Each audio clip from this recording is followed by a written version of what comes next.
အားလုံးပဲမင်္ဂလာပါဒီနေ့မှာတော့ Facebook marketing လုပ်နေတဲ့သူတွေ page တွေအများကြီး handle လုပ်နေရတဲ့သူတွေအတွက် application တစ်ခုကနေနောက်ထပ် application တွေအများကြီးပွားပြီးသုံးနိုင်မယ်နည်းလမ်းလေးတစ်ခုကိုမျှဝေပေးချင်ပါတယ်ဒီလို application တွေအများကြီးပွားသုံးနိုင်မှုအတွက်ကျွန်တော်တို့ရဲ့ဖုန်းထဲမှာ application လေးတစ်ခုလိုအပ်ပါတယ်အဲ့တော့ Play Store ကနေတွားပြီးတော့ download ဆွဲပါမယ် Play Store ထဲကိုဝင်နိုင်မယ်ပြီးရင်တော့ဒီ search box လေးမှာ 𝚘𝚊𝚗𝚒𝚗𝚆𝚊𝚝 ဆိုတဲ့ application လေးကိုရရှာလိုက်မယ် 𝚘𝚊𝚗𝚗𝚆𝚊𝚝 ဒီမှာဆိုလို့ရှိရင် 𝚘𝚊𝚗𝚗 လို့ရလိုက်တာနဲ့ 𝚘𝚊𝚗𝚗𝚆𝚊𝚝 ဆိုတဲ့ application လေးဒီမှာကြာလာတာဖြစ်ပါတယ်ဒါလေးကိုနှိပ်လိုက်မယ်ပြီးရင်တော့ install လေးကိုနှိပ်ပြီးတော့ install လုပ်ပါမယ်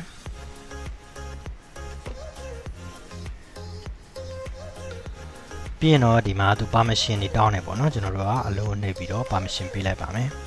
ပထမဆုံးအနေနဲ့ကျွန်တော်လုပ်ရမှာကဒီမှာဆိုလို့ရှိရင် add ကလုံးပေါ့နော်ကျွန်တော်တို့ကဒီ application လေးကိုကလုံးပွားပြီးသုံးမှာဖြစ်တဲ့အတွက် add ကလုံးအပေါင်းခလုတ်လေးကိုနှိပ်လိုက်မယ်ပြီးရင်တော့ကျွန်တော်တို့ဒီကလုံးပွားခြင်းနဲ့ပေါ့နော်နောက်ထပ် application တွေအများကြီးပွားခြင်းနဲ့ application လေးတစ်ခုကိုရွေးလိုက်မယ်ပေါ့နော်ကျွန်တော်ဒီမှာဆိုလို့ရှိရင် Facebook ကိုအရင်ဆုံးပွားပြပေးမယ်နော်အဲ့တော့ Facebook ကိုရွေးလိုက်တယ်ပြီးတော့အောက်မှာရှိတဲ့ add ကလုံး1ဆိုတာလေးကိုနှိပ်လိုက်မယ်ကျွန်တော်တို့ကဒီမှာတစ်ခုတည်းရွေးထားရင်ဒီမှာ1လို့ပြပါပေါ့နော်နှစ်ခုသုံးခုရွေးထားရင်ဒီမှာ add ကလုံး2 3ဒီလိုမျိုးပြမှာပေါ့နော်အဲ့တော့ add ကလုံးကိုနှိပ်လိုက်မယ်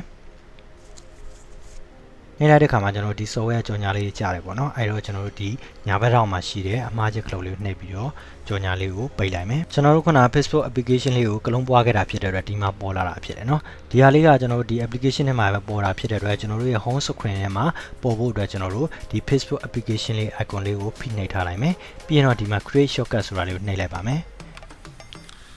နောက်ထပ်အနေနဲ့ကျွန်တော်လုပ်ချင်တယ်ဆိုလို့ရှိရင်လုပ်လို့ရမယ့် setting လေးတွေရှိတယ်အဲ့တော့ 𝚘𝚊𝚗𝚗𝚆𝚊𝚝 ဆိုတဲ့ application လေးတွေကိုပြန်ဝင်လိုက်မယ်ပြီးတော့ကျွန်တော်ခုနကလုံးပွားခဲ့တဲ့ Facebook icon လေးကိုဖိထားလိုက်မယ်ဖိထားလိုက်တဲ့အခါမှာဒီမှာခုနအတိုင်းပဲပေါ်တယ်ပေါ့နော်ဒီမှာအောက်မှာဆိုလို့ရှိရင် customize ဆိုပြီးတော့ရှိတယ်ဒီ customize ထဲမှာဘာတွေလုပ်လို့ရလဲဆိုလို့ရှိရင်ကျွန်တော်ဒီ Facebook ကိုပေါ့နော်အခြား rename ပြန်ပေးလို့ရတယ်ပို့ပေးခြင်းတဲ့ name တစ်ခုခုပေးလို့ရတယ်ပေါ့နော်ဒီမှာဆိုလို့ရှိရင် Facebook Plus ဆိုပြီးတော့သူက default ပေးထားတယ်ပေါ့နော်ကျွန်တော်က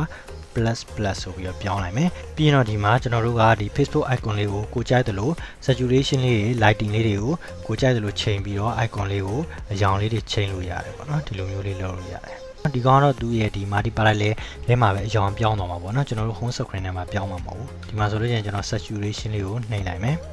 lighting လေးကိုနှိပ်လိုက်မယ်ဆိုလို့ရှိရင်ဒီမှာသူရဲ့ Facebook icon အရောင်လေးကတစ်မျိုးဖြစ်သွားပြီပေါ့နော်ဒီရောင်လေးကိုမကြိုက်ဘူးကျွန်တော်တို့ original အရောင်အတိုင်းပဲပြန်ဖြစ်ချင်တယ်ဆိုလို့ရှိရင်ဒီဘက်ဘေးမှာရှိတဲ့ reset ဆိုတဲ့ cloud လေးကိုနှိပ်လိုက်ပါဒါဆိုလို့ရှိရင်ပုံမှန်ရောင်တိုင်းပဲဖြစ်သွားပြီပေါ့နော်ပြီးရင် okay နှိပ်လို့ရတယ်ပြီးရင်တော့နောက်ထပ် setting တွေအနေနဲ့ကျွန်တော်တို့ဒီမှာဆိုလို့ရှိရင် delete ဆိုပြီးတော့ဒီကျွန်တော်တို့ကလုံးပွားခဲ့တဲ့ application လေးကို delete ပြန်လုပ်လို့ရတယ်ဒီ enable lock ဆိုတာတော့ကျွန်တော်တို့ဒီapplication ကိုဝယ်ပြီးသုံးမှသာလျှင်ကျွန်တော်တို့သုံးလို့ရမှာဖြစ်တယ်เนาะအခြားဟာလေးတွေတော့ကျွန်တော်တို့အကုန်သုံးလို့ရတယ် customize ကိုသုံးလို့ရတယ် create shortcut ကိုသုံးလို့ရတယ် delete လုပ်လို့ရတယ်ပေါ့เนาะဒီလိုမျိုးလေးတွေကျွန်တော်လုပ်လို့ရတယ်အခြား application တွေကိုလည်းကျွန်တော်ဒီလိုမျိုး application တစ်ခုကနေနောက်ထပ် application တွေအများကြီးပွားပြီးသုံးမယ်ဆိုလို့ရှိရင်လည်းအသုံးပြုလို့ရပါတယ်အဲ့တော့ဒီနည်းလမ်းလေးကကိုယ့်အတွက်အသုံးဝင်တယ်ဆိုလို့ရှိရင်စမ်းပြီးတော့သုံးကြည့်ပေးပါအားလုံးကိုကျေးဇူးတင်ပါတယ်နောက်ဗီဒီယိုတွေမှာပြန်လည်ဆုံတွေ့ကြပါမယ်